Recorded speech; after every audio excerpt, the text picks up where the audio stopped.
Hello YouTube, this is Goddard Radio Moscow here again with another beer review. It's actually been a while since I've filmed a new one. I've been busy with my uni work over the last little while, so the last few videos you've had have been the backdated ones that I've had just in case this happens, so they've been going up the last wee while. But for those of you who are my regular subscribers, I have a different glass today. This is my glass from the 2012 Bo'ness Real Ale Festival where I went there with my dad. I found this in the house, I forgot I had it, but I thought it'd be cool to use.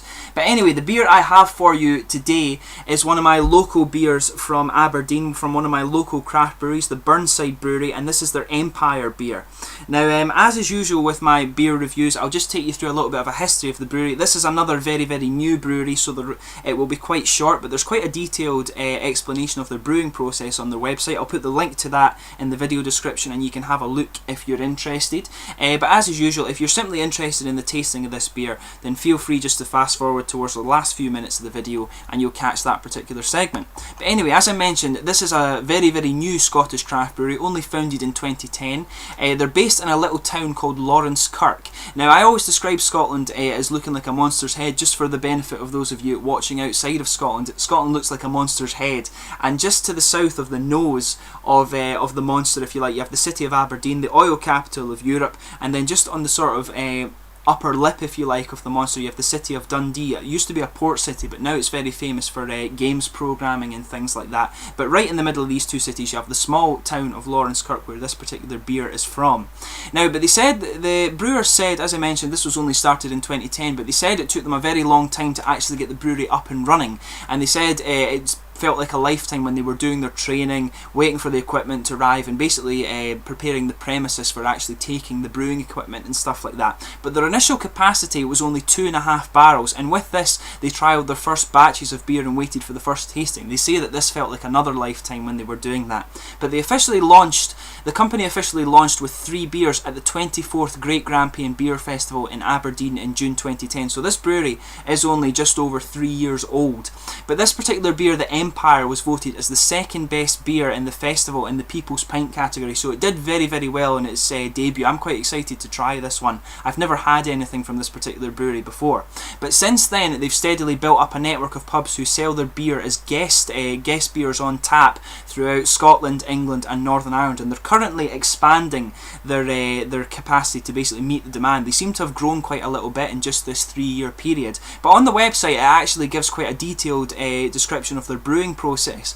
So the first thing you have here is the mashing process, and this is done in the mash tun, and essentially here you're converting the carbohydrates in the malted grains to sugars, and then they extract the liquid from this mash tun. But basically what they do with this is they add the grains to the water at a specific temperature, and they leave this to stand for a while to allow the conversion reaction to take place. Now, after this mashing process, they drain the liquid to a large copper kettle for boiling, and this particular boiling process is done for about 2 hours. And this is the stage where they add the hops to give all the different flavours, and this essentially sterilises the liquid, and it allows them to remove the sort of unwanted proteins and things from the mixture more easily. Now, after cooling the boiled mixture, it's transferred to the fermentation vessel, and this is by far the most complex part of the brewing process. But this is where this converts the extracted sugars from the malted grains to alcohol and carbon dioxide, and this also has quite a big impact on the flavour. But you have to monitor this process very well, and it's regularly checked for the alcohol content to make sure you're getting the desired ABV percentage. But after they've done this, they cool the liquid and they leave it to stand for a while and chill it, and this makes the yeast basically sink to the bottom of the vessel, and then they can extract it out. And this is all done, and after this is done, they basically transfer the liquid to the conditioning vessels or the cask, depending on how they want to condition the beer.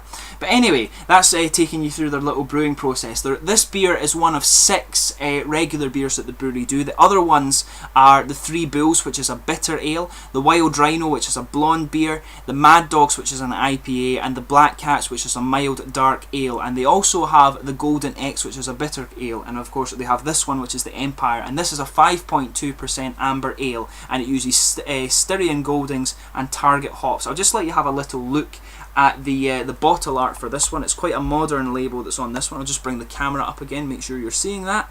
But as you can see, it's quite a sort of modern style, if you like, on the label here. As you can see, this is the Burnside symbol up here. It's quite cool actually. It has a little tagline on here, obviously a reference to Star Wars, Empire Strikes Back. On this one, there's nothing really interesting going on with the bottle cap, just a plain bottle cap, but that's maybe just because they're such a new brewery. They might change that later on. I hope they do. I like specialised bottle caps. But on the back, it has a little bit of a product description. It says, Empire Premium Ale is a modern twist on a classic style, a beautiful medium amber ale with hints of the days of Empire, but with a difference. Empire delivers great taste with deep complexity. Discover a hidden treasure of tastes from the handcraft blend of 3 different malts, heightened by the use of Styrian Goldings and Target hops. Embark on your own voyage to experience how this Empire strikes back at the taste buds. We think you'll notice the difference. Enjoy Empire with steak, pork, or your favourite food. Also tastes great on its own. So I'm quite excited to try this one. As I say, one of my local craft breweries from Aberdeen, but I've never had a chance to try any of their stuff yet. But let's get this guy open and get on with the tasting of this beer. I'll just try and preserve the cap as I do. This is going to maybe go a bit crazy. I just need to watch. There we are. Sorted. I thought that was going to explode in my face, but obviously not. So let's get this guy out. You can smell it a little bit already as you take it out. This is going to have a nice little bit of head on it. I just need to watch. I can get it all out. Yeah, massive, massive head on this one. I've still got about half of it in the bottle actually. Let's just be careful with this and try and get the rest of it out. Very, very delicate pour with this one, I have to say. I've not had one that's done that before. But anyway, I'll leave it at that, I guess. But as you can see, it's quite a hazy beer actually. I was expecting this one to be quite clear. It's quite a hazy sort of rich amber colour, chestnutty maybe I would describe that particular colour as. I don't think I mentioned the ABV of this one actually. This is a 5.2% one, amber ale style as you would expect. In terms of the aroma, this has got quite a nice aroma actually. Getting the kind of caramel malts to it. It reminds me, you can tell the yeast, I think there's been a bit of sedimentation in this beer. I can see it kind of coming out of the bottle there. Yeah, you can see the sort of sediments in the bottom there. I'll just bring the camera up so you can see that. There's big chunks of sediment in there. But this is a very sort of hazy beer, if you like. Dark amber in colour. In terms of the smell, there's some grassy elements to this. Quite a bit of dark fruits actually. The caramel malts are there as well. This is a really attractive smelling beer. The head on this one is quite bumpy, if you like. Some big bubbles with a mix of sort of small frothy bubbles. Really, really nice looking beer actually. It smells beautiful. Really, really cool. Caramel malts, grassy hops, and some dark fruits in there as well. Maybe you can smell a little bit of breadiness and stuff in there, but it's mainly the fruits and the caramel I'm getting. Oh, this is quite an unusual one actually. It's quite good. I'm getting the grassy elements off of this. The dark fruit flavours I think are quite complex. Yeah, I'm getting sort of plums and raisins in there. Maybe some currants as well. The dark fruit flavours are actually really, really good in this one. They're very, very complex. There's a slight hint of roastiness in the taste of this one, which I wasn't expecting. There's a little bit of woodiness to it as well, but you are getting the grassiness as well. This is a very sort of complex flavour to this one.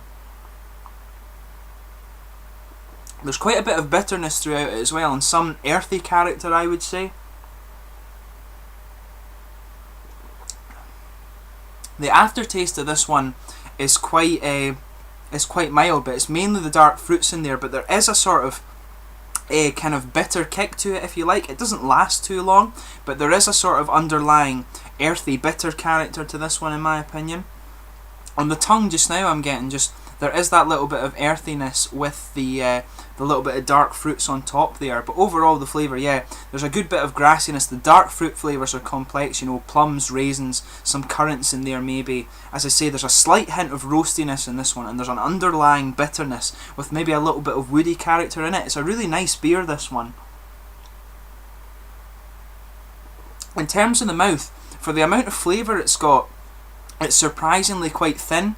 I would say it's mid-bodied, but it does It is actually quite a thin mouthfeel to it. It's actually got a little bit of oil, a sort of oily feel as well on the tongue. The carbonation is a little bit zippy, I would say, but it's not too prominent. They've done that quite well. The finish as well is perhaps a little bit dry, but I'm just surprised with this one how when it's it's very, very thin compared to what you would think it would be, and it still packs a hell of a lot of flavour. So that just kind of goes to show you, you know, beer can be very, very varied. This is a really, really nice beer. I'm quite impressed with this though. But overall, I would say if you get the chance to get this one, I'm not sure if it's available internationally yet, but if you get the chance to try this particular craft beer, definitely give it a go. It's always good to support your local craft beers. These guys are very, very new, so hopefully they can get some international distribution going. And hopefully you can get a shot of these ones. But anyway, hopefully this beer review has been informative of this one. This is a very, very new Scottish craft brewery, as I say. Give them some support. Thanks for watching my beer reviews again. Please let me know your own thoughts on this particular beer if you've tried it in the comments section. And please, there will be more beer reviews coming up. So if you haven't already, please consider subscribing to the channel. And please like, subscribe, share, all the usual YouTube stuff. But you've been watching Goddard Radio Moscow. I hope this beer review has been informative, and there will be more soon. Cheers.